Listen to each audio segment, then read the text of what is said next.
All right, welcome back to class. We are going to read Chapter 2 of Dexter the Tough.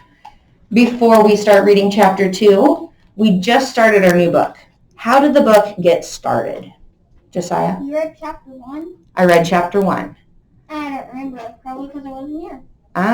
Well, you'll have to be, so listen closely to our summary here. Hudson, what happened? Dexter kept, saying and writing, I am tough, and wrote tough, T-U-F. Yes. So he's a new student, right? Does he like his school and his teacher and his principal and his secretary? No. He keeps saying, I don't even like him, and I've never even met the janitor.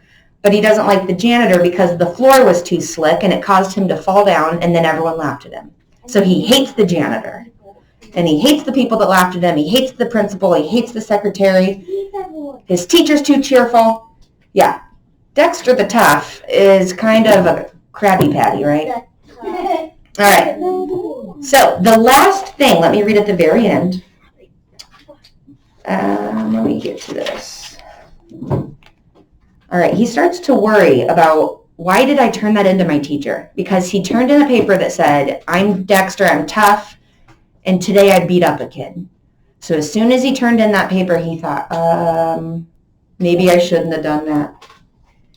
But the paper was lost to him now. The teacher was holding all the papers too tightly. He squared his shoulders. He tried to ignore the sick twisting in his stomach. Who cares, he told himself. He walked out of the room behind the other kids. He didn't let himself look back. All right, we are ready for Chapter 2. And in this book, the chapters don't have titles. So it is called Chapter 2. Dexter spent the whole recess huddled by the side of the building, alone. Once a boy came over and asked, Want to play kickball with us? Dexter just shook his head. His throat felt too swollen to let out the word no. He dug the toe of his tennis shoe into the pebbles that covered the ground between the building and the grass. He lifted his foot a little. Some of the pebbles skipped over the tops of the others. Some of them hit the side of the school. Dexter slid his foot through the pebbles again, scattering more of them. It felt really good to kick something. Dexter liked the sound the little stones made, hitting the school. It was the first thing he'd liked all day. Stop that! A woman Dexter hadn't noticed yelled at him. Are you trying to break a window? Dexter wasn't anywhere near a window. He turned his back and walked away from the woman without answering. At his old school, he would have said, sorry. No, at his old school, he wouldn't have been standing around kicking pebbles. He would have been out playing with his friends. J-Dell and Dylan and Robert and CJ. They didn't play sissy games like kickball. They played football and basketball. Don't think about it, he told himself. Why do you think he's telling himself not to think about it? Hayden? Maybe because that's the reason why he's mad. Okay. So if any of you have ever moved, I know Cadence, you moved a couple years ago. Why do you think he's saying that to himself? Because he misses his friends in school. Yeah. I never had to move as a kid, but I did move to college. And sometimes, you get a little homesick or you just miss people from back at home the way things used to be. So sometimes you just say to yourself, I've got to move on and make my brain go to something else because I'm getting upset. Alex? I was doing the same thing as Texas, too. Yeah. I was going to learn a little bit more Spanish than English. Yeah. So you kind of had that same feeling? Yes. Angie? I had the same feeling when I went to Alabama. I couldn't sleep. Yeah. Your nerves kind of get all twisted up, right? Mm-hmm. Hayden? For just the weekends, my trip to Colorado, I couldn't sleep until 4 in the morning. So I only got a few hours of sleep. Yeah. So change can be really difficult. Make sure your eyes are up here. Decide to turn around. All right, last comment, Chloe. Well, when preschool started, I was just teacher for 3 years, and I don't understand English. Oh, yeah. Okay, so we kind of know what he's saying. Don't think about all that stuff. It's making me upset. The woman who'd yelled at Dexter blew a whistle. Dexter guessed that meant that recess was over, because all the other kids came running over, laughing as they got into lines. Dexter wasn't sure which line to get into. He hadn't looked very closely at any of the other kids in his class. Oh, wait. That girl with the big red bow in her hair. Wasn't she the one who'd raised her hand when the teacher said to stop writing? Dexter stepped into line behind her, almost letting himself feel glad that he'd remembered the red bow. But they were marching back to class now, marching back to the teacher who'd probably read his paper by now. "Dexter, would you like to go first?" the teacher said, as soon as they were settled in their desks again, as soon as she'd explained that everyone else was going to have silent reading time while she workshopped with each student. No, Dexter didn't want to go first. He didn't even want to be there. He wanted to be back home in Cincinnati, at his old school, where he belonged. Where he would be right this minute playing basketball at recess with his friends. If only... "Dexter," the teacher said again, motioning him toward her desk. Somehow, Dexter's feet carried him to the front of the room. His heart thudded so loudly he couldn't quite hear what she was telling him to do. Oh, sit down. All he had to do was sit down. He slid into a smaller chair beside the teacher's desk. She bent her head down over his paper, reading what he'd written. She frowned. "Oh dear," she said. "Beating someone up? A fight? This isn't true, is it, Dexter? You didn't hurt another child, did you?" She peered at him across the desk. She had blue eyes. Dexter hadn't noticed that before. Her eyes were the color of the sky on a beautiful spring day, the color of a marble Dexter's dad had given him once, explaining that it had been his when he was a little boy. "When kids actually still played marbles," Dad had said with a laugh, flexing his mustache dramatically and surprising Dexter by flicking the marble clear across the room. That had been when Dad actually still had muscles. "Dexter," the teacher said gently. Dexter felt his face get hot.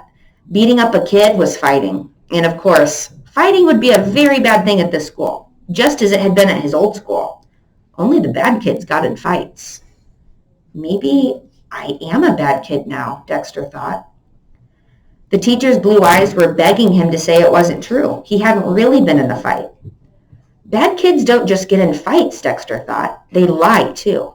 If I'm a bad kid, I can do anything I want. "No," Dexter said. "It isn't true." He was surprised at how strong his voice sounded, how easy it was to lie. The teacher leaned back in her chair. "I'm very glad to hear that," she said, smiling again, the twinkle back in her voice. "Not that I really believed that you'd beat someone up." The way she was looking at him made Dexter's face feel even hotter. "Oh yeah," he wanted to say. "You think I'm too small to win a fight? Too scrawny to beat anyone up?" People were always talking about how tiny Dexter was. He'd weighed just 4 pounds when he was born, so he'd started out behind. The only big thing about him was his eyes, which always seemed to take up about half his face in pictures. "Just tell people that one of these days you are going to grow into those eyes of yours," Dexter's mom used to say sometimes. "And then, watch out." That was back when Dexter's mom had time to say anything about Dexter, when she had time to be his mom. Dexter swallowed hard. He looked at his arm, which seemed to be shaking a little, and pointed to one sentence on his paper. "I am tough." He wasn't sure if he was reminding himself or the teacher. The teacher looked a little bit confused. Then she laughed. As far as Dexter was concerned, his teacher laughed way too much.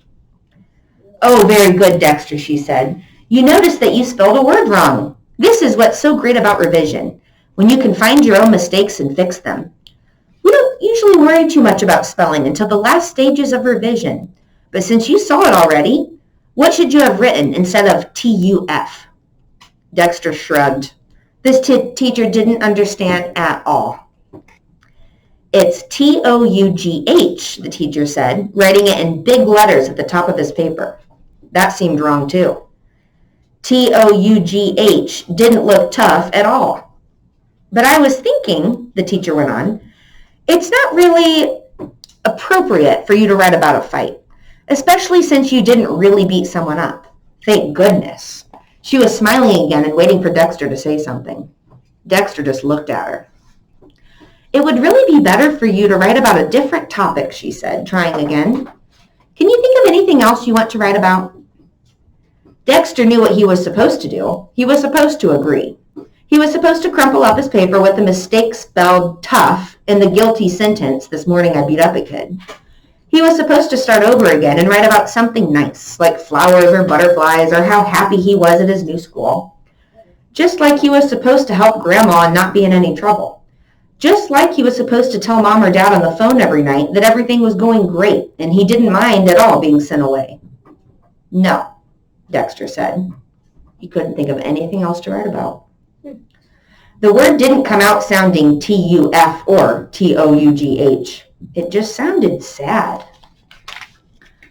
But the teacher looked at him carefully for a long time. Okay then, she finally said. Let's think about revising.